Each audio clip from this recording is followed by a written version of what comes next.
Welcome, I'm Anton Korinek. I'm a professor of economics at the University of Virginia and a research fellow at the Center for the Governance of AI, which is organizing this event. Today's topic is redesigning AI for shared prosperity, and we have three distinguished speakers with us, Katya Klinova and Stephanie Bell, who will be giving the main presentation, followed by a discussion by Rob Siemens. Let me maybe first introduce Katya and Stephanie, and I will introduce Rob right before his discussion. So Stephanie Bell is a research fellow at the Partnership on AI, affiliated with the AI and Shared Prosperity Initiative. Her work focuses on how workers and companies can collaboratively design and develop AI products that create equitable growth and high-quality jobs. Stephanie holds a DPhil in politics and an MPhil in development studies from Oxford, where her ethnographic research examined how people can combine expertise developed in their everyday lives with specialized knowledge to better advocate for their needs and well-being. Katya Klinova is the head of AI, labor and the economy programs at the Partnership on AI. In this role, she oversees the AI and Shared Prosperity Initiative, which has developed the report that the two will be presenting today, and other work streams which focus on the mechanisms for steering AI progress towards greater equality of opportunity and towards improving the working conditions along the AI supply chain. She holds a Master of Science in Data Science from the University of Reading and an MPA in International Development from Harvard, where her work examined the potential impact of AI on economic growth for low and middle income countries.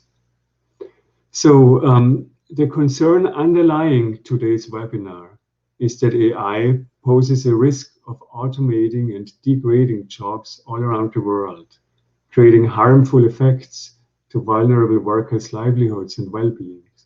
And the question is, how can we deliberately account for the impact on workers when designing and commercializing AI products so as to benefit workers' prospects while simultaneously also boosting companies' bottom lines and increasing overall productivity in the economy? So with this short introduction, let me hand the mic over to Stephanie and Katya. Anton, thank you so much for hosting us. Thank you to the Center for the Governance of AI. It's just absolute pleasure to be here. And thanks a lot to everyone who is joining us for this hour to talk about redesigning AI for shared prosperity. I'm gonna share my screen.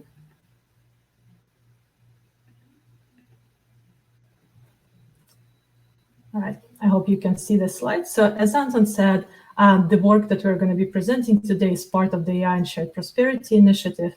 Recently, we released the agenda of that initiative, which is our plan of research and action. All of you can download it at partnershiponai.org/shared-prosperity.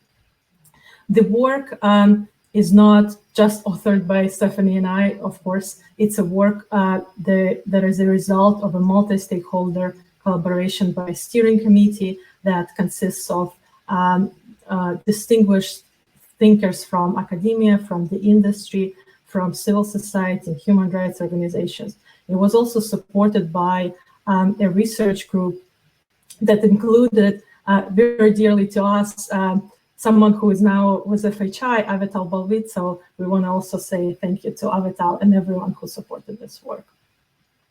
The goal of the AI and Shared Prosperity Initiative is to make sure that AI adoption advances an abundance of good jobs, and not just for a select profile of workers, but for workers of different skills, different demographics, and located all around the world. So the method that we picked under the guidance of the steering committee for advancing that goal is introducing shared prosperity targets, measurable commitments by the AI industry to expand the number of good jobs in the broader economy. These targets can be adopted voluntarily, they can be adopted with regulatory encouragement, and the agenda that we're talking about today is our plan for how to develop those targets and how to think through all the accompanying questions. So the agenda is structured in two parts, which are going to be broadly mirrored by our talk today. We begin by laying out the background against which the AI advancement is happening today. Then we introduce the proposal for shared prosperity targets, and then we move to analyze the critical stakeholders, their interests and concerns when it comes to adopting or encouraging or maybe opposing the shared prosperity targets. So that's how our presentation is going to proceed today as well. We'll briefly discuss why at all set targets for expanding access to good jobs for AI, discuss the structure of the shared prosperity targets proposal themselves, and the key stakeholders and their interests and the constraints that they're facing. So let's begin by discussing the motivation. This is a graph that probably many of you have seen before. It has certainly been shown in this very seminar before by David Autor, and it shows the polarization of wages that is especially pronounced for men in the US, but women also very much experience that. And this graph shows that despite the economy growing almost threefold in real terms since the 60s, for not everyone has shared in on that growth. You can see that people with graduate degrees very much have experienced the wage growth, while some of the other skill groups and educational attainment groups did not. And wages stagnated or even declined in real terms, which is quite staggering and something that is definitely cannot definitely be called shared prosperity. So the risk is, and the worry is, that AI will exacerbate this wage polarization or continue it, that AI can be a skill biased technology, so technology bias in favor of people with higher levels of educational attainment. Now, the solution that often gets discussed, that is a very important solution and definitely something that needs to be invested into, is upskilling or reskilling. So helping people navigate changing skill demands in the labor market with education. And obviously, nobody would ever argue anything about against education. Needs to be done better and more of. But we need to be aware that if the overall demand for human labor goes down in the long term, upskilling itself will not fix the issue with scarcity of good jobs. However much we retrain people for a declining number of good jobs in the economy, it's always going to be a losing battle. And the graphs that you're looking at are from a paper by Acemoglu and Restrepo, which shows that automation has picked up in the last 30 years, and that has not been the case before. So before, automation, of course, very much existed. Automation is not something that was only introduced in the economy by AI, but the number of tasks for humans that were getting displaced or automated and the number of newly created tasks that came into their place used to balance out. This is no longer the case since 30 years ago. And again, the risk is that AI will continue this trend. Now, the last, I could keep going with some of these concerns, but the last one that I want to mention is that the impact tends to be global, and there are no mechanisms for global redistribution of gains that tend to be concentrated in a few countries, firms, and maybe even accrue to just a handful of individuals. This is, just a memorable anecdote that I want to share with you. It's the picture you're looking at is a picture of self-order kiosks that are introduced in fast food restaurants. And once the investment has been made in California to introduce it here and in the rest of the United States, the cost of deploying it everywhere around the world is just so low that no matter how low the wages are in some of the low and middle income countries, workers just cannot compete with that technology. And so the picture you're looking at was taken in South Africa, even before COVID, and even before COVID, the unemployment there was 29%. So it was really not the time to be eliminating formal sector jobs, and yet that happened because the march of technology knows no borders. So in keeping in mind this global impact and keeping in mind that there is no, at least as of yet, way to redistribute the gains globally, either through taxation or other transfers, we need to look ahead and think, how would we make sure AI supports a globally inclusive economic future? So the recommendation that you very often hear, and there is a growing volume of literature calling for it, is making sure AI advancement complements human labor and not replaces it. So that sounds almost intuitive, but when we ask what does this mean in practice, it can give you a pause, because differentiating between the technology that complements labor and not replaces it can be hard on its face.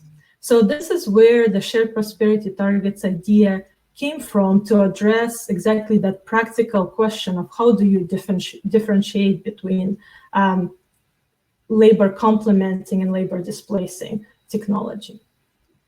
So what makes this differentiation hard?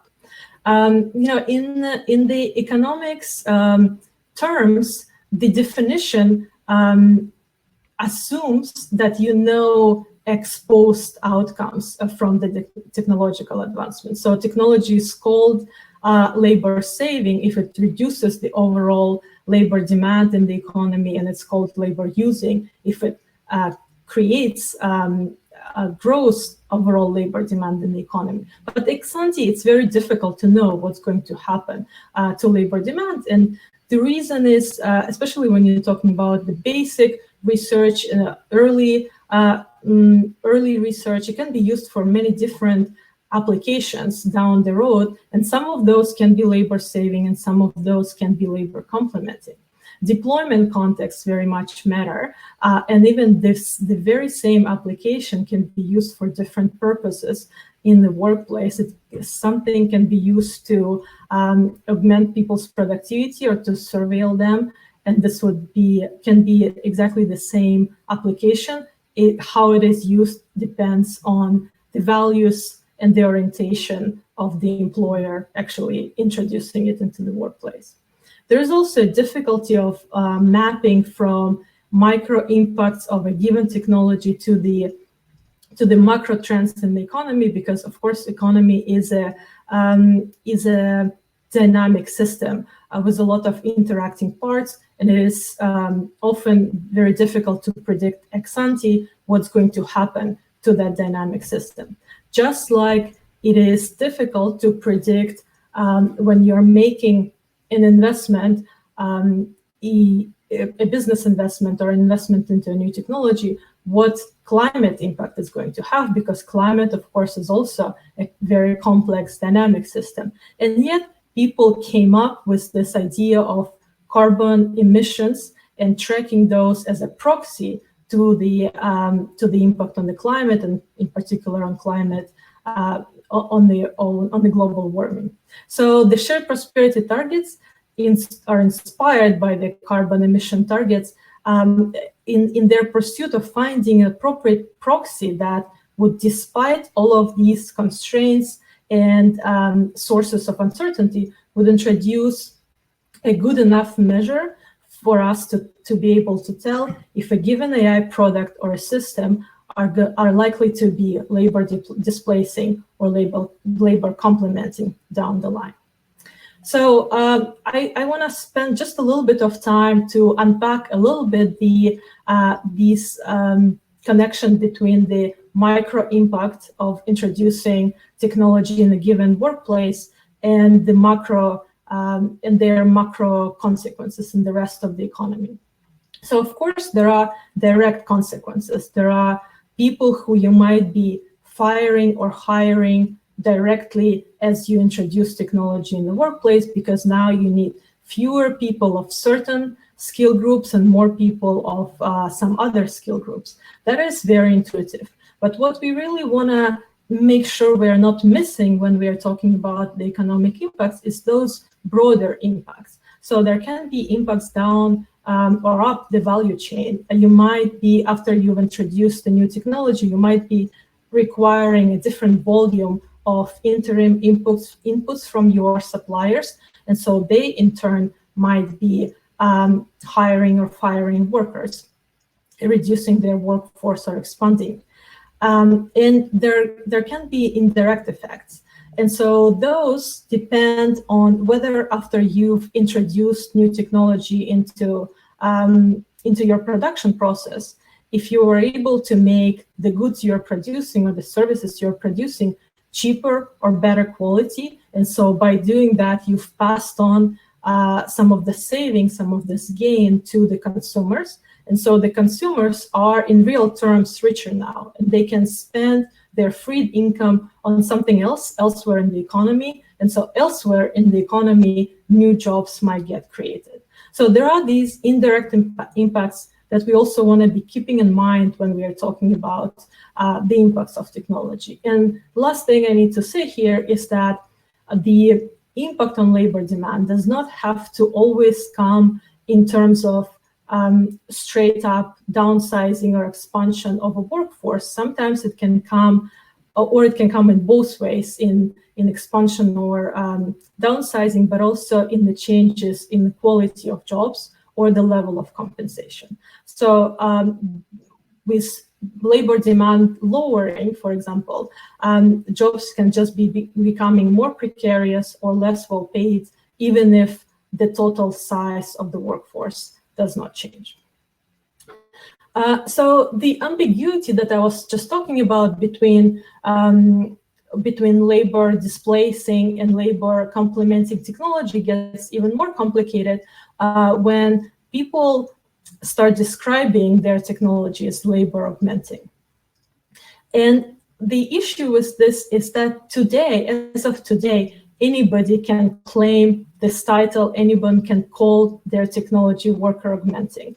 And the line between the technology that grows productivity of workers, makes them more valuable to the labor market, and the technology that just squeezes the last bits of productivity from them, using really very exploitative measures like tracking their every move and not allowing them to take an extra break.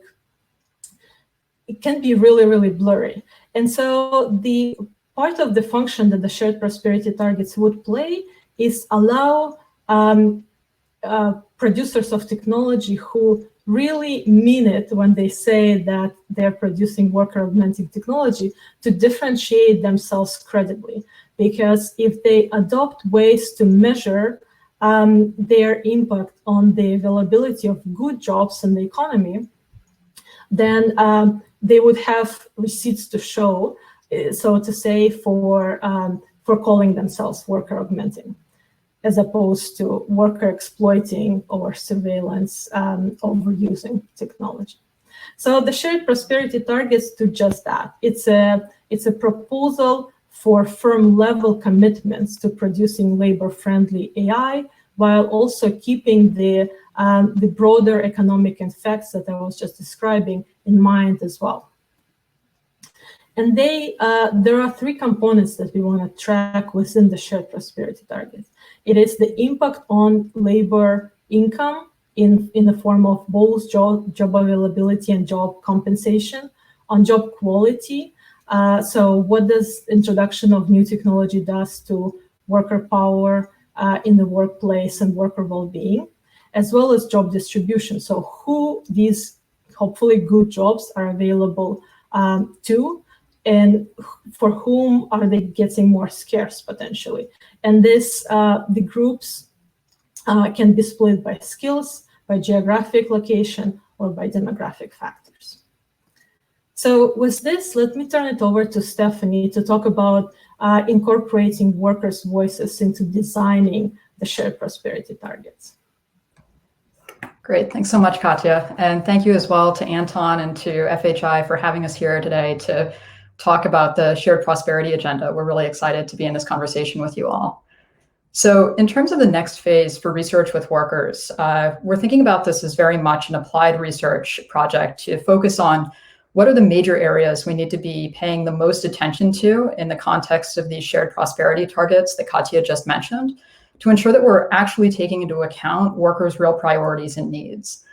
There's been some substantial research over time as to what constitutes a good job or a quality job, a decent work in the words of the ILO. There's also been research much more recently into the impacts of artificial intelligence on different aspects of worker well-being and worker power.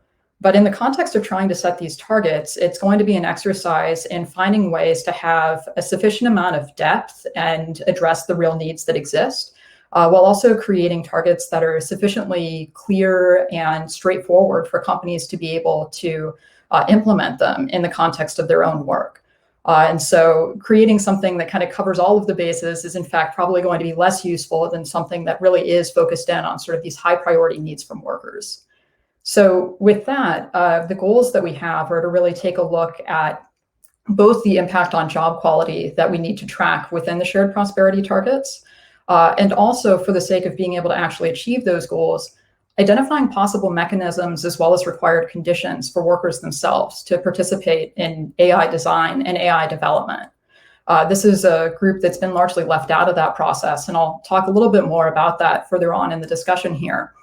But to the extent that we're able to identify places for workers to participate directly and identify ways that these technologies can not just not harm them in their workplaces, but actively benefit their ability to do their jobs and also their workplace satisfaction, we think that would be a tremendous advancement in terms of the trajectory of these technologies.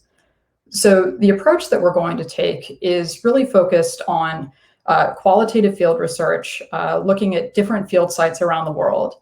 And given the context of COVID, this is largely going to take place, potentially entirely going to take place digitally, using things like diary studies, where possible contextual observation, and then following up with workers to conduct semi-structured interviews, both in terms of things that they've observed using technologies and the implementation of AI in their workplace, as well as any observations that they have that help us build out themes for these job quality components of the shared prosperity targets. And I think some people would probably question the necessity of actively incorporating workers in this exercise and making sure that we really do talk to a variety of people in different industries, different occupations, different geographies. And the rationale for doing that is that workers themselves, regardless of their wage level, regardless of their formal skills or training or credentialing, really are experts in their own roles. They know the most about what it takes to actually get their jobs done, what the tasks are, what their working conditions are like, and how they experience them. And so by going directly to workers, we have a much better opportunity to understand their needs and make sure that we're actually addressing questions about well-being and their power within workplaces. Kind of taking managers or company leaders as proxies not only potentially misidentifies some interests there, but it also means that we wouldn't get the nuances that workers are able to bring to the exercise that we're doing. And then finally, I think there's a question about just the integrity of the process. To the extent that we think that it's important to address needs of workers, and in fact, that is of course the entire point of this whole initiative. Leaving them out of the conversation would truly just be malfeasance on our part if we're trying to make sure that we're creating a set of targets that really does meet the needs of people whose voices are often left out of these conversations. Frequently, we have conversations or see discussions about the future of work that never touch on the future of workers. And that's one of the things that we're trying to address in the work that we're doing here. Next slide, please. So moving on to the section of the agenda that's focused on key stakeholders, their interests and constraints. The first group that we'd like to go ahead and give an overview of is workers themselves. we've got two major areas of concern that I touched on already and kind of previewing our research that's coming up. But one is focused on just the impacts of AI on worker power and worker well-being. In what ways are these technologies degrading or potentially benefiting workers in the context of their jobs? Katya mentioned things related to worker exploitation and aggressive surveillance, privacy invasions, those kinds of things. There's also questions about how those systems impact workers' ability, for instance, to organize on the job, to improve their working conditions, as well as their ability to participate in decision-making in their workplaces. The further away you get from having actual humans that you can interact with and have discussions with about what your job looks like, oftentimes the harder it is for workers to be able to affect change within their workplace. And so an example of this might be, for instance, some of the most recent scheduling software that's out there to address shift work. You can put in place a pretty effective software system that's able to identify or anticipate likely customer need and demand, and then tailor your shift scheduling really efficiently. But what that might do is radically disrupt a worker's life by calling them in at the last minute, forcing them to rearrange childcare, or causing them to worry that their job is in jeopardy if they aren't able to match those needs. What we would want is the ability for that worker to advocate for themselves and have the opportunity to have a conversation with their supervisor to make sure that their job is one that they can continue to perform in without having to worry about the sort of last minute disruptions to their lives. But once you start distancing these kinds of decisions from human to human conversations, you open up the opportunity for what Mary Gray called algorithmic cruelty to be the sort of focus of decision-making power within a workplace. The second area that we're focused on is about AI development and deployment and worker voice. As I mentioned earlier, workers have a tremendous amount of expertise about their own tasks, ways that they might be able to improve their efficiency, improve their productivity, as well as perspectives on ways that these new technologies can be incorporated into their workplaces that others potentially haven't thought of. Perhaps there are opportunities to improve safety or working conditions using these technologies. And depending on who's asking the questions that the technology is designed to try and address, you end up with very different products that get implemented. We believe that taking workers seriously as one of the audiences for these technologies is both an audience that is impacted by these technologies, but also one that can be quite generative, would be a real benefit to a lot of AI developing companies. And so then the big question here is, what are the mechanisms for change? And we've identified three major categories that workers might be able to work through or work with in order to try and create opportunities for their participation.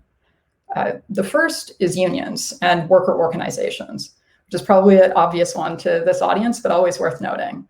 The concern with unions and worker organizations as the only avenue for change is that around the world, we're at a historically low unionization rate, which means the workers might not be in a position of power when they're coming to these conversations.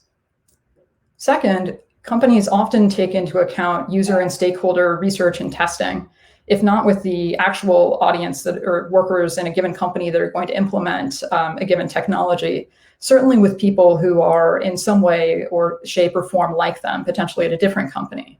If you have the opportunity to contribute in these processes in a way that actually has teeth, if you will, some opportunity to say, actually, no, this is a step too far in terms of its impact on me and my coworkers, or alternatively, hey, there's a design feature that you hadn't thought about that'd be really useful that you could build into this. We see real opportunity for workers to collaborate with AI designers as well as their corporate leadership who's interested in implementing these technologies. To be able to create quote unquote win-win situations. And then finally, I think there are opportunities within corporate governance and ownership structures. I think this area, especially within artificial intelligence and products in that space, is a lot less well-defined. But historically, you can see things like co-determination, cooperative ownership, or potentially shadow boards or worker boards, where company leaders get the opportunity to have a sense of what workers think of a given product. Next slide, please. The second audience to discuss is businesses. And I think one of the big questions that we need to answer through this work, and that we're in the process of answering, is what would a business get out of making these commitments? And as Katya pointed out, it's an opportunity for differentiation and credibility, especially when it comes to questions of a genuinely worker augmenting product, as opposed to a worker exploiting or a worker surveilling or sometimes a worker replacing product. And I think there's also opportunities in terms of the product development cycle. So what you see on the left side here is just a very simplified graphic about how the product development cycle within AI goes. And ideally, you would see AI developing businesses finding ways to commercialize research, developing workplace AI products, and then going to sell those to AI deploying businesses, which are frequently a different set of businesses entirely. Those AI deploying businesses would then purchase and implement AI products and then offer feedback, both through their set of purchases as well as through potentially direct communication with the organizations that they buy the technology from about what they'd like to be different. The issue that we're seeing in the product market right now is that this isn't really how the development cycle actually functions. What we see instead is that a lot of this is driven by research breakthroughs, which isn't necessarily a bad thing. But then you move from research breakthrough into kind of use case identification. Many of those use cases are in these formats that Katya has already described that are quite anti-worker.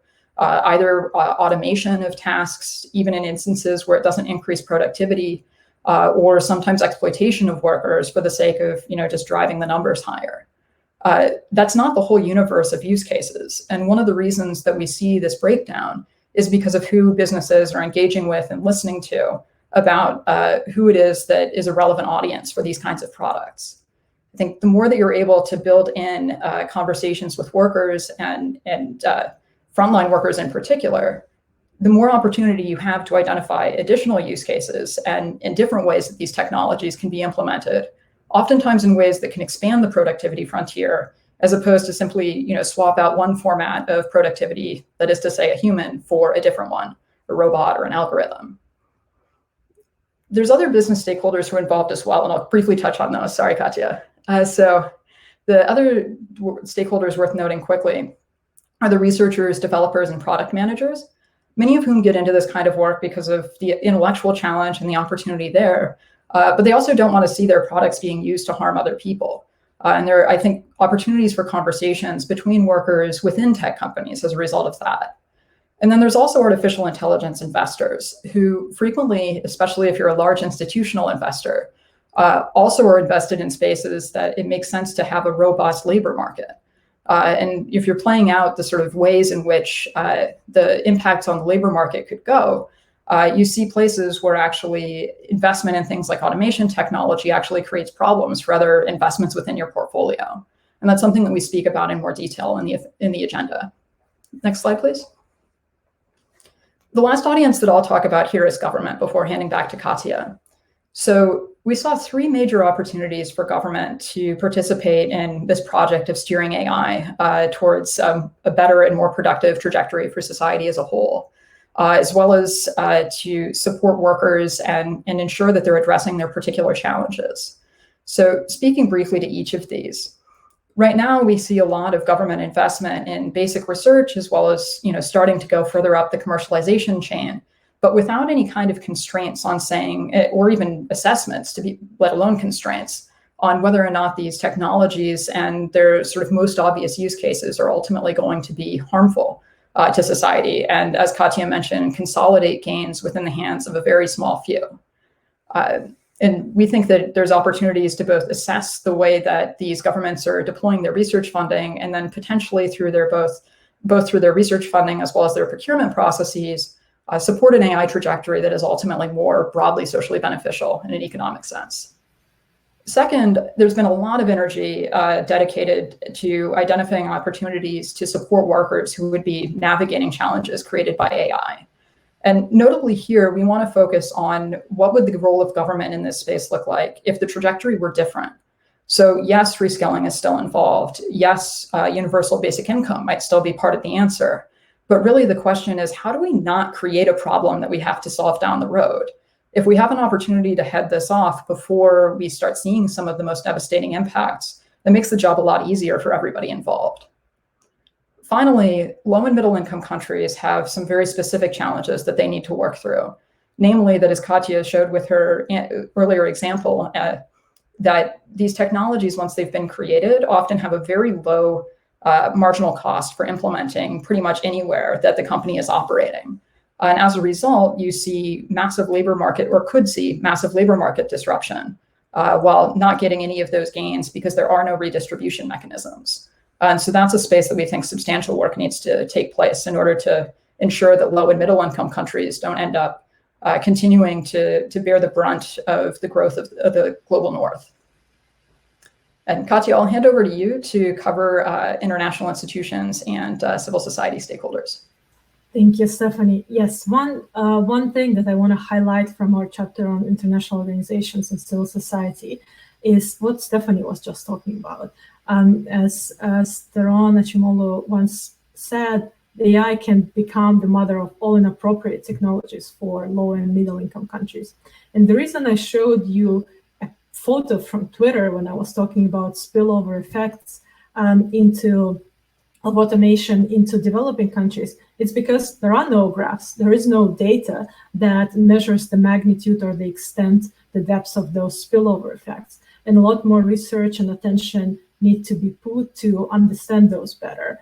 And if there is one thing we've learned from globalization and the expansion of trade, is that it can produce incredibly large gains, and those gains can be quite concentrated, and the losers from the opening up to trade can also be very, very real, and those populations can be hurt very badly. So we shouldn't repeat this story now with the expansion of very powerful technology that really opens up the possibilities of automation, the frontier of what kinds of things and activities can be automated in a way that is not controllable globally. We need to be much more attentive to these trends, and the role of the international organizations can be very meaningful here in balancing, in pacing, and in understanding the cross-border impact dynamics.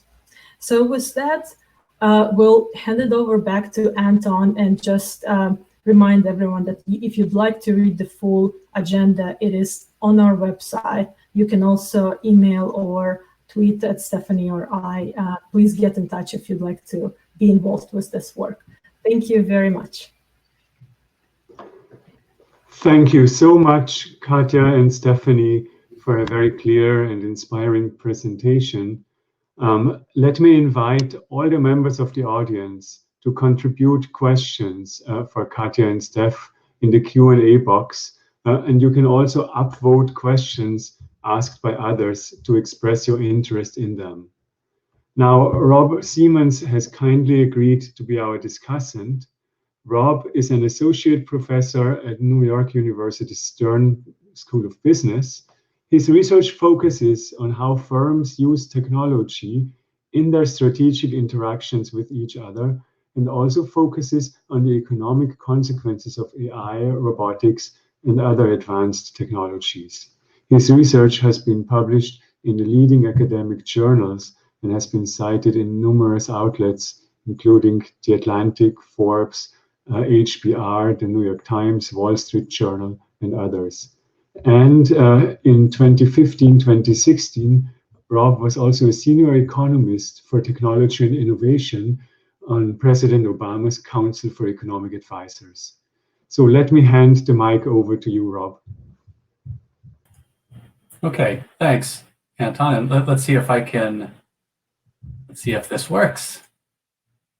Okay, sharing my screen, and it's now in presentation mode. Anton, can you just give me a verbal confirmation that you can see that? Anton? Yes, the slides are working, Rob. Okay, great, thank you. So Anton, thank you very much for inviting me to discuss this paper. First, let me start off by saying I've been following Partnership for AI for a number of years. I think it's an excellent organization, and I really like the impact that the organization's been having. And this particular initiative that Partnership for AI is doing. I think it's really important work and really ambitious. And it's, there's so many different things that one could discuss that just came up in the talk, as well as in that companion paper. There's also another companion paper that's co-authored by Anton and Katya, and I'm going to be referring to that one also in my remarks. But let me just start. I'm going to start at a fairly high level, and I want to start with the definition, right? So we're using the term artificial intelligence. That sounds very fancy, and I think it's useful to actually sort of dumb it down a little bit. Okay, so here's my definition of artificial intelligence. It's a group of computer software techniques, right? At the end of the day, it's software. It's highly sophisticated. Their algorithmic techniques relies on a lot of data. I'm not a computer scientist. This is outside the realm of what I can do. However, that doesn't mean that I can't talk about it, right? One doesn't need to be an expert in a specific technology in order to think through its effects on economy and society, right? So just as a perhaps tortured analogy, I don't know how to build a car. I certainly don't know how to fix an engine. I would probably even have trouble changing the oil in my car, but that doesn't prevent me from thinking deeply about how cars or sort of changes in cars might affect the economy and society. And the same is true here. The same is true of any technology. Okay, so a couple of facts, and I'll sort of walk through these using some pictures in a moment. So AI and robotic technologies are developing and commercializing rapidly. They'll likely lead to innovation and productivity growth, right? That's the good news. But according to some, this is sort of the bulk of what we were just talking about, the effects on human labor are unclear and potentially a cause for concern. And so I'll sort of spend half my time on sort of the first part and half my time on that very last bullet point. So first, just some basic facts, right? So AI has been developing really rapidly. There have been a ton of breakthroughs, and there are many examples we could point to. This example is one that comes up a lot, so I think is perhaps a useful one, just to sort of again put a picture in your head. So what we're doing in this picture is tracking the progress in ImageNet when it comes to ImageNet's ability to do image recognition. So the y-axis is showing error rate. So the lower you go, the better off you are, right? So the lower you go, the more progress there is. And then the x-axis is showing what's happening over time. Okay? So over time, what ImageNet can do in terms of image recognition is dramatically improving. And by 2015 or 2016 or so, ImageNet surpassed what it is that humans can do in terms of image recognition. And so this is one piece of evidence that we have rapid breakthroughs in the lab. And moreover, these rapid breakthroughs have been leading to a lot of commercialization of these technologies. And so the panel on the left is showing venture capital funding for AI startups, mostly in the US. This comes from Crunchbase. You can see a dramatic increase, starting roughly in 2010 or so. So why is it useful to point this out? Well, venture capitalists have very intense interests in, have very strong incentives to make sure that they're getting these investments right. And they believe that these breakthroughs we're seeing in the lab have commercial applications. Okay? And so you're seeing that this is some evidence of sort of the dramatic interest, the increase in the interest in terms of commercial applications of AI. Now, it's sometimes useful to talk about what's happening with robotics. Robots, of course, have been around longer and have had, to date, have had more of an impact, particularly on manufacturing. But there's some things happening with robots that are just sort of useful to try to get a sense of what might happen with AI. So I'm going to talk about robots a little bit in my remarks. So the panel on the right is looking at robot shipments, worldwide robot shipments, about 100,000 units sold annually until about 2010. And then from there, you see this dramatic increase. Now it's 3 times that amount as of 2016 or so. So again, rapid commercialization of this new technology. Okay, so what's going to happen as a result of all of this? So it's probably too early to say for AI, but I would bet that there's going to be a whole lot of productivity growth as a result of AI. We're already seeing this with robots. So Greats and Michaels had this really fantastic paper. Came out in Review of Economics and Statistics in 2018. According to their study, robots added an average of 0.4 percentage points of annual GDP growth of the, I believe it was 17 countries that they were studying between 1993 and 2007. This was about 1/10 of GDP growth for those countries during that time period. Okay? I think that that's as good of a benchmark as we can expect. I suspect we'll get sort of a similar boost, if not more, from AI, but frankly, still too early to tell. So I can look at robots to get excited about what AI can do. I can also look at prior episodes of automation, and all the prior episodes of automation have led to growth, particularly if you look at steam engines or you look at electrification, arguably early IT, there's plenty of evidence of productivity growth. Okay, and let me just skip this slide in the interest of time. So what about labor? So this is one of my favorite studies. This is a study by David Outer and Anna Salmons from 2018. I think it was in the Brookings papers on economic activities in which this came out. And what they're doing is they're looking at episodes of productivity growth and the effect that that had on labor.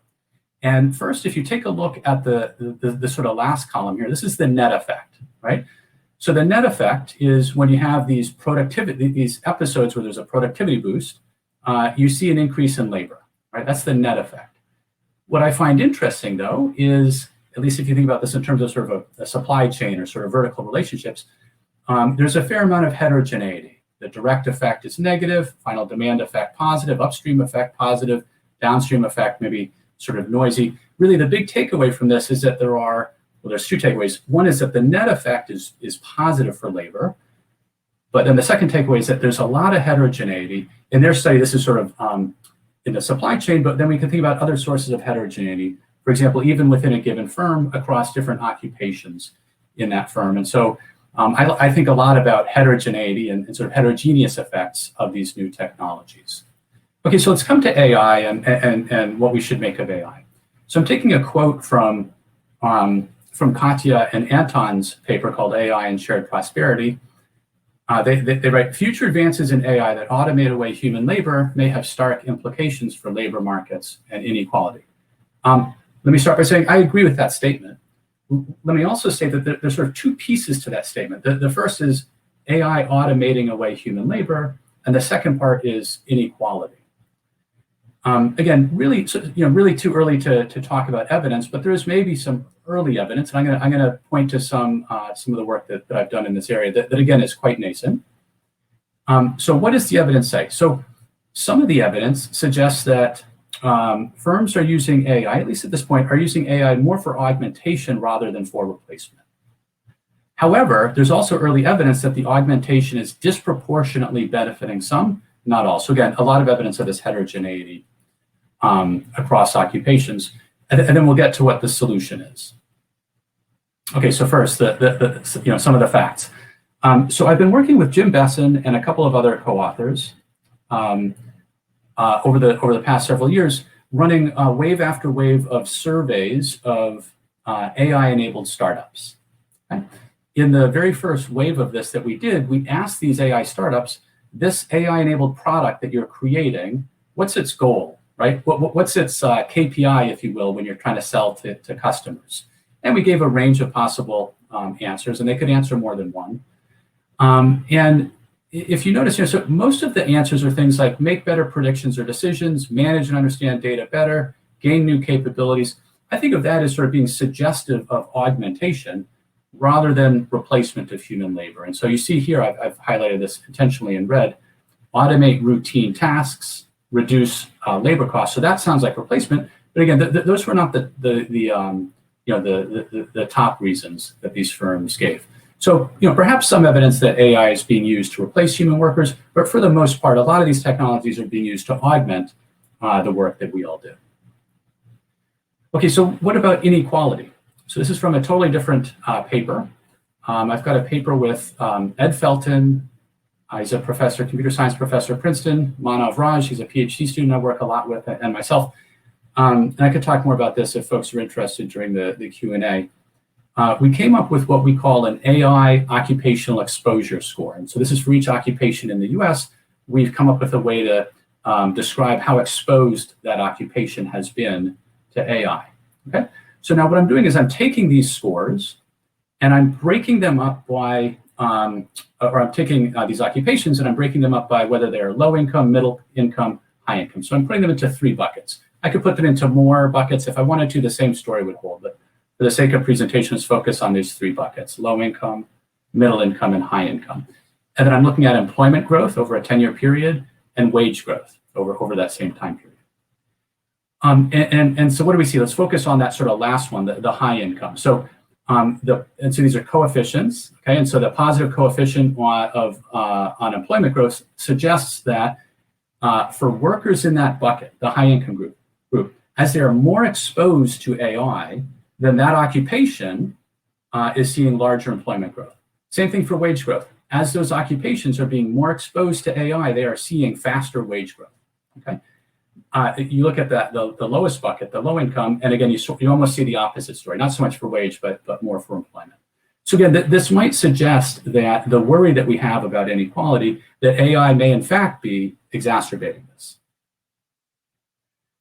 Okay, so what should we make of all this? So what's the solution? And you heard about the solution from the authors. What they are developing is a framework enabling ethically minded companies creating or deploying AI systems. So I think that this is perhaps one of several solutions, but I think this is a very good solution. And the first question that I have whenever I hear a solution like this is, well, how likely is it that firms would self-regulate themselves to adopt such a framework? Okay. So I've asked a question like that, not that question, but a similar type of question, again, with Jim Besson and co-authors, again, surveying AI startup firms. We asked them how many of them have adopted a set of ethical AI principles. I actually suspected or expected ex ante that it would be a pretty low number. On average, about 60% of these firms said that they did. Okay. Now, it turns out, of course, perhaps unsurprisingly, there's a fair bit of heterogeneity across different industries, right? The industries that these AI startups are serving, and you have some sense of that here. Okay, so point number one here, though, is, let me just go back a slide.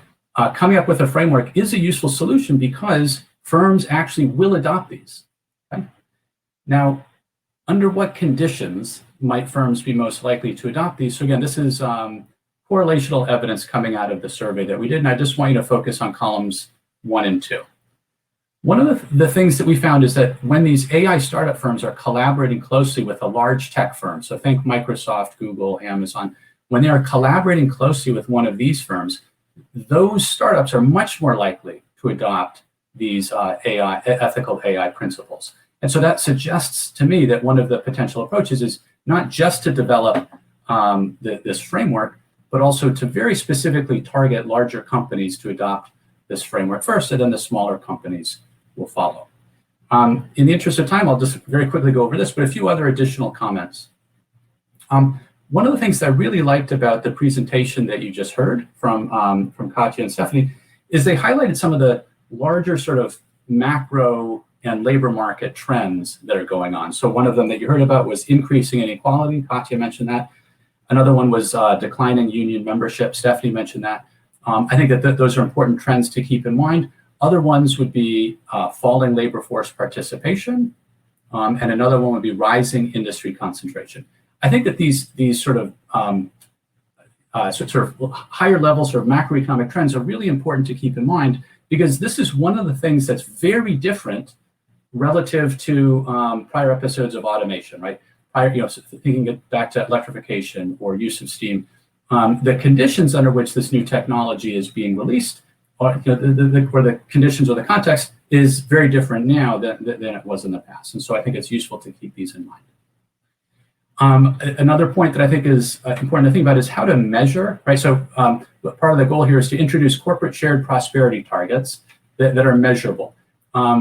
It's easy to say something is measurable, but it's much harder to actually measure something. And so this is something that I actually sort of push the authors on a little bit. And then the final piece is thinking a little bit about customers. So when Stephanie was talking, she talked about the 3 different mechanisms that could be used to push for change. One of them that wasn't there that I really think should be is thinking about customers, or if you will, end users.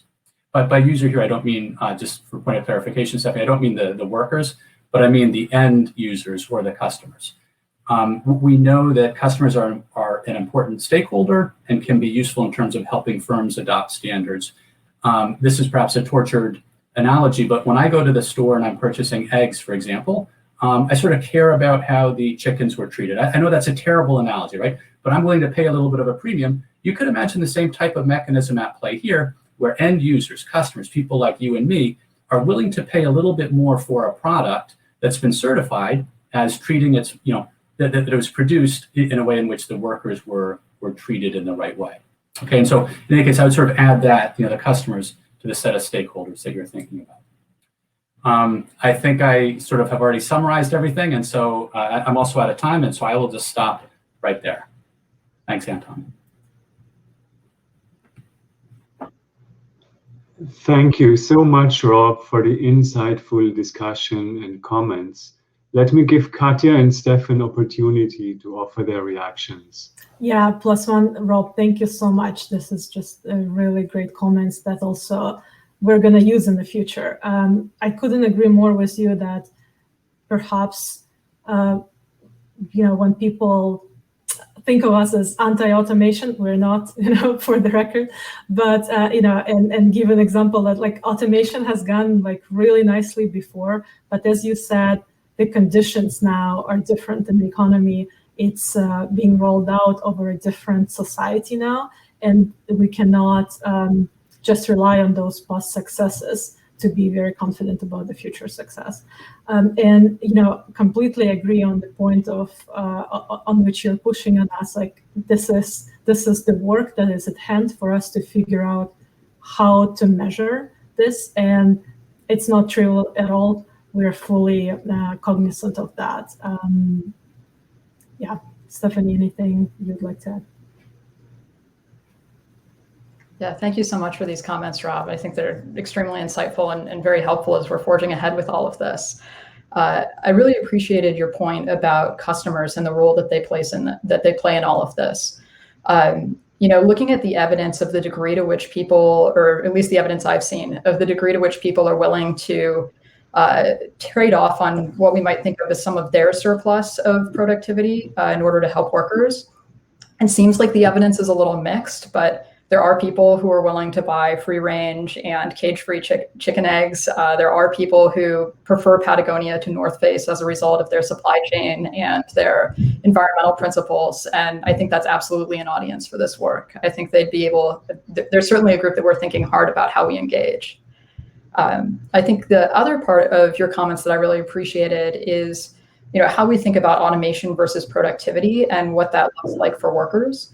And one of the things that struck me as I've been going through a lot of the work that's been done on AI so far and its impact on workers is the degree to which a lot of the so-called augmentation technologies are kind of newfangled Taylorism or Fordism, if you will. It's very old managerial style, technologically enabled to be much more aggressive in its implementation. And so if you look at the injury rates in Amazon warehouses that have sort of AI-enabled robotics, they're actually much higher. And it's not because robots are colliding into people in the warehouse floor or anything like that. There's no Terminator scenarios. It all has to do with increasing work and job intensity to the point where people are just badly injured from repetitive stress injuries and similar situations in the job.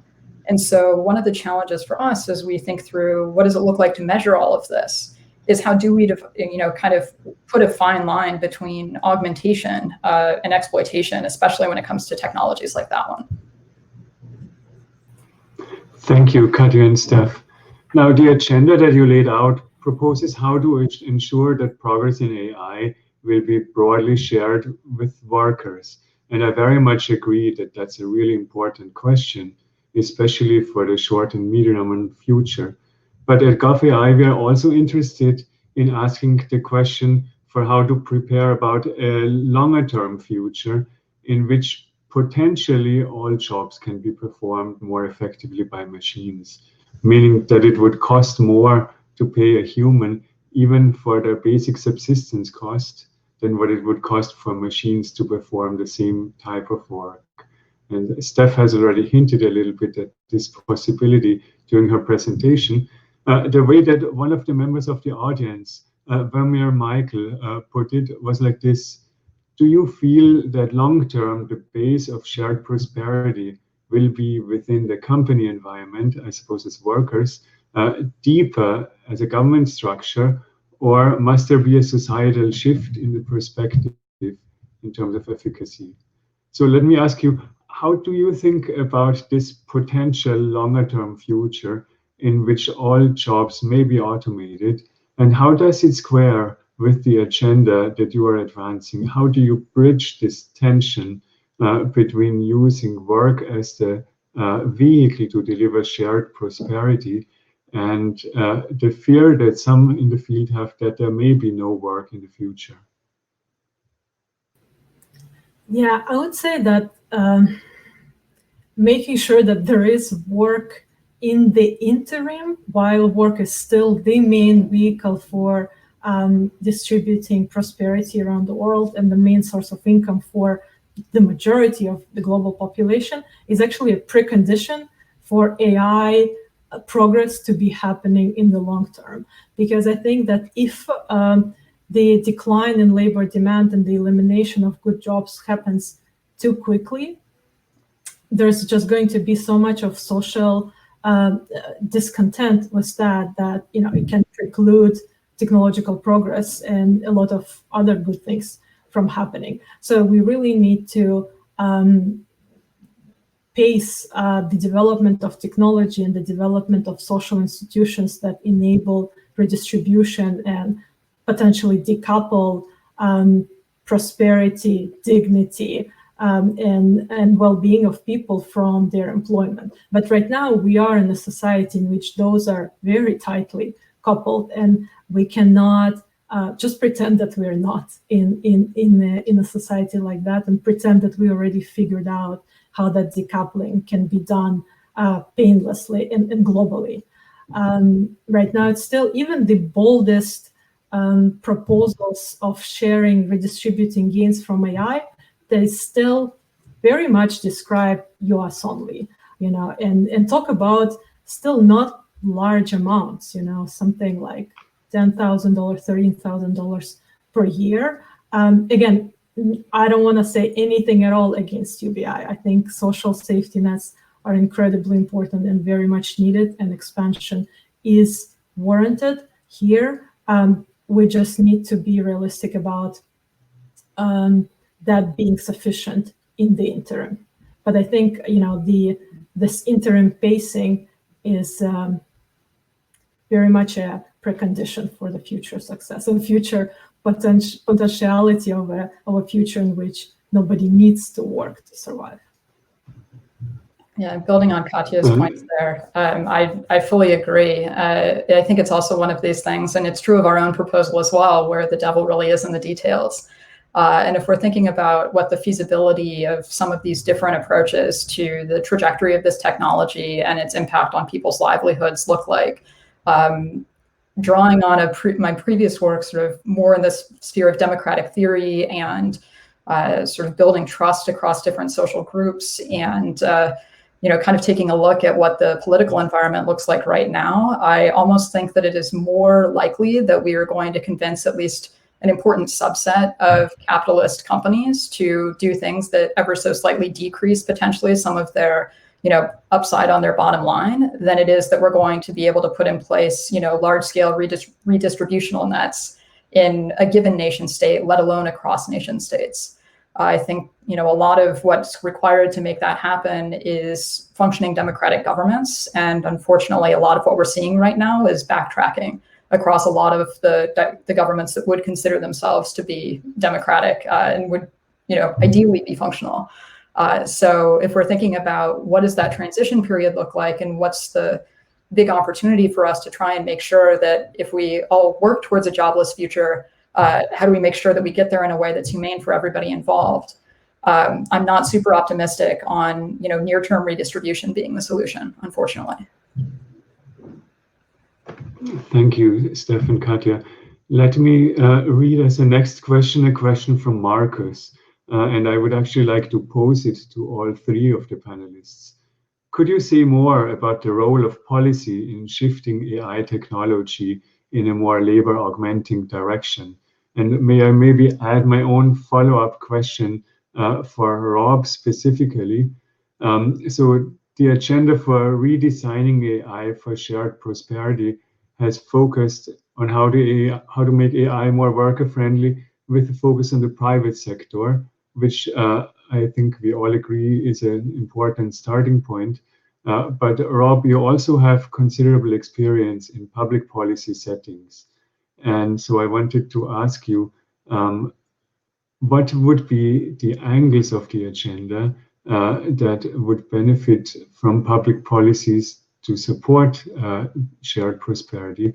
And what would be your advice on how to best go about making this kind of work useful in public policy and making it appealing to policymakers to pursue?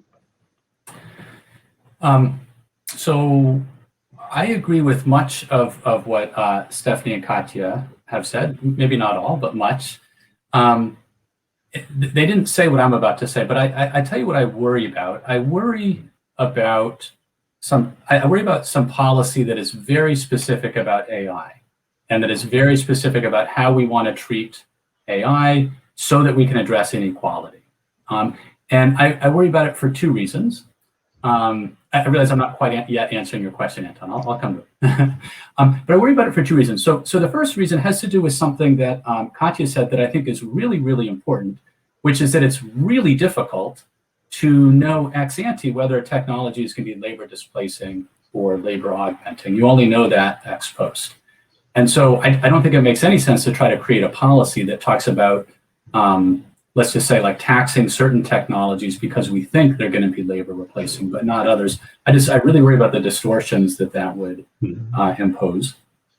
So that's one reason. And then the second reason is that I think some of these larger trends that we've touched on, like declining union membership, increasing inequality, declining labor force participation, increasing industry concentration, honestly, to me, those feel like the first order concerns, and we want to be addressing those before trying to, right? In an ideal world, we would sort of come up with policies to address those rather than coming up with a policy that's specific around AI.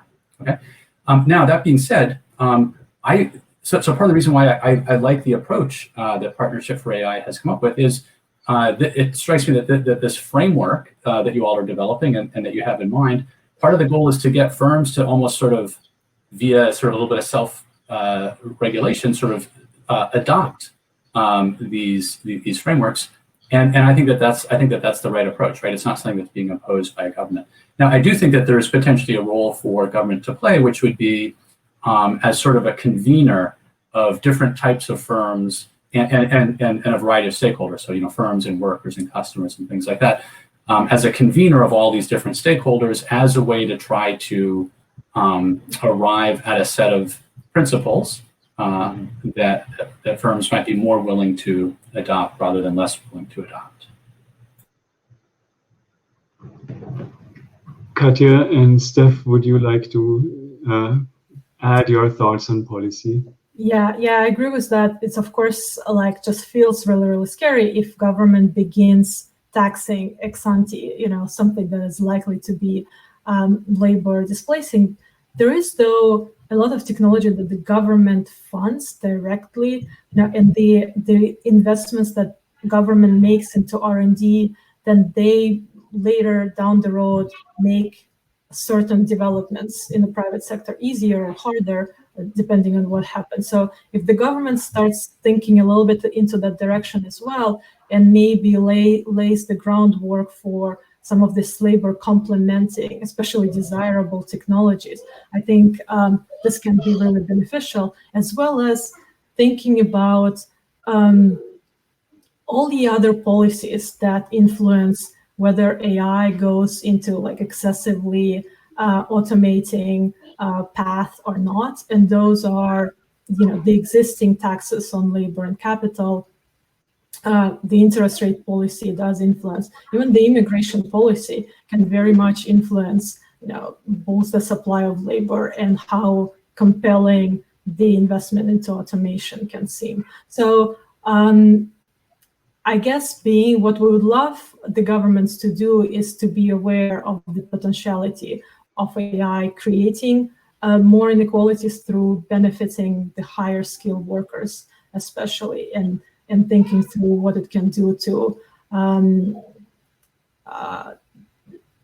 create the conditions in which private sector takes up those investments into labor complementing technology and makes that more likely. Yeah, and picking up on both of those answers, I wholeheartedly agree with Rob's point that something that targets AI specifically is likely to cause quite a few distortionary effects that we actually aren't going to like the impacts of. And also that a lot of the problems that emerge from AI also emerge from other technologies. And so to the extent that what we're trying to do is deal with the impacts of technological change on workers' well-being, worker power, worker livelihood, certainly a more encompassing set of regulations or approaches, I think, would be merited. I think the three I can think of, partially building on Katya's point here, is in that government research, a lot of AI research right now is targeted around what we would call human parity metrics. How well can this technology replace a human doing the same task? That's a very different kind of metric than what can we achieve with this technology and this person working together on this task. And if the government or a given government were interested in trying to push AI research in a direction that might be more augmenting as opposed to replacing, and potentially less exploitative, focusing on that kind of combination of technology plus human working in tandem, and using something other than a human parity metric to measure the success might be one way to do it. Second thought is picking up on what Katya was saying about the taxation scheme and the way that capital and labor are, very differently treated in tax schemes around the world. If you're making it a lot cheaper, at least in terms of accounting gains, for a company to purchase software or purchase a robot to do a given task, you're disadvantaging a worker who could be doing those tasks instead.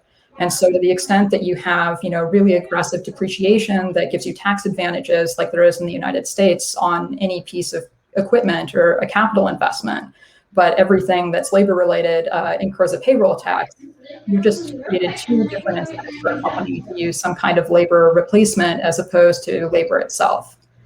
And finally, I think a lot of the problems that we're talking about are problems that are general to labor law as a whole. And places like the United States in particular would really benefit from just having more stringent laws to protect workers from workplace injuries, to protect workers from workplace exploitation, and to safeguard their livelihoods, their wages, their hours, et cetera. And to the extent that we can put those in place, I think it's going to steer a lot of companies away from using some of these more exploitative technologies. And whether that's through additional rules or just heavier fines for breaking a lot of these laws, those are some opportunities I can see. Anton, may I just follow up briefly? So I completely agree with the comments, Stephanie and Katya, that you just made, and in particular the point about the different ways that capital and labor are taxed. I think is a really important point. Building off of your thoughts there, let me throw something out there. I just want to get your reaction to it. Let's say Partnership for AI successfully comes up with this the framework that you're in the process of developing. Might one way to encourage firms to adopt this be to put in place some type of policy where government can only purchase from firms that have such a policy in place? And I just would be curious to get your reactions to that. I would love that personally, right? Because look, right now, yes, the government procures a lot of technology. If they, recognize the issue with, long-term decline in labor demand as something to look at, how do they decide on that criteria which technology to buy from whom? Like, do they just decide it based on the claim, marketing copy on the website that says that this is technology that augments workers, or do they ask for some disclosures? And what kind of disclosures? So what are they looking at? What needs to be measured, and what are the right sort of targets? It should be what levels it should be at to count as indeed worker augmenting and helpful for workers. So we think this framework could be useful for those reasons, if it's not straight up mandated as a law, but as a point that informs the decision makers who handle government procurement of technology. Yeah. Thank you. We think it's a great idea. We'll try to pursue that. Yeah, nothing to add other than full support. Sorry, a question from Michelle. What do each of you believe will be the biggest challenge in redesigning AI for shared prosperity? Will it be a specific industry, the engagement from a specific stakeholder group, or something else? And is there general agreement on the largest challenges amongst the research team? And I should also add, Michelle is asking how she can best continue the conversation on the topic. So perhaps tell us once more how to find out more about the shared prosperity agenda on the PAI's website. Yeah, Michelle, thank you for the question. And for you and everyone who would like to stay in touch with us, there is a form to leave your email and sign up for updates and the discussions and conversations that we hold. It is on partnershiponai.org/shared-prosperity. And thank you for that. And on the biggest challenge, we'll see right now if there is an agreement on this. The immediate challenge for us is what Rob just described as our main challenge, is figure out a reliable, robust way to measure that would be intellectually honest and substantive, but at the same time would be intuitive and simple enough to explain for a lot of people to be able to get behind it. The example was eggs in the store. It's like there is a one simple label you're looking for. You're looking for free range label on it. The carbon emission targets is a very, very complex system that was kind of brought to a proxy that is easy to understand for people and easy to get behind, though it still took decades to build momentum behind that, to build momentum behind corporate targets around carbon emission. And it's still very much a big question. How do, for example, governments decide which investments are environmentally sustainable or not? Like what does that accounting look like? We maybe do not have decades for this because the AI progress is just happening faster and the impacts on labor are happening faster. So how do we get quickly enough to a metric that is substantive but intuitive is the main thing that keeps me up at night. We'll see. I don't know if Stephanie or Anton, and I should say Anton is the senior advisor to the initiative, and of course is on our steering committee. Didn't disclose it in the beginning, but yeah, we wouldn't have done it without his support. Yeah, I agree with Katya. Getting this set of metrics right is going to be, I think, our biggest challenge, in part because the development of, as she put it, like intellectually honest or rigorous metrics is itself just a big challenge. And then finding a way to translate all of that rigor into something that's easily implementable, especially for companies who don't have a team of in-house macro and microeconomists that they're willing to dedicate to this, which I have to imagine would be few and far between. Getting it down to a point where a company says, that makes sense, I support the cause, and more importantly, I think I can do it, is a big challenge for us. And that is going to be our work over the next couple of years, to figure out how to make that something that is, coherent and actionable. Thank you, Katya and Steph. Now, let me ask you, perhaps as a concluding question, if one of the members in our audience is an AI developer, what tangible next steps would you recommend that they can take if they want to advance shared prosperity in their work?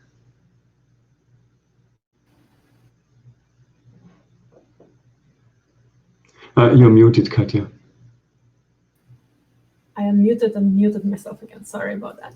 I would say if you read the companion paper called AI and Shared Prosperity that is on our website, we are laying out steps there with an eye towards something being usable by AI developers. And if you would give us feedback on how it's working for you and whether it's helpful or not, we would hugely appreciate it. But also spread the word and advance just the notion that it is a responsibility of AI developers, innovators at large, to think about the economic impacts and impacts on labor, on the distribution of good jobs. I do not think that this is, as a notion, as a concept, is already broadly accepted. So that becoming more of a norm and an expectation would really advance the cause. Yeah, everything that Katya just said, and especially pushing for economic impacts as a fundamental part of AI ethics. I think the ethics conversation in AI has advanced really impressively along a number of different tracks. And for whatever reason, the economic impacts of these technologies is not as much a part of that conversation. And so the more that we're able to bring awareness to how this impacts people's livelihoods, I think the better the opportunity we have for success to make sure that it does so in a positive way. And with that, let me say thank you to Katya, Steph, and Rob, not only for your presentations and the discussion, but also for the really thoughtful conversation that we have had thereafter. Thank you, and we hope to see you at our next webinar. Bye. Thank you.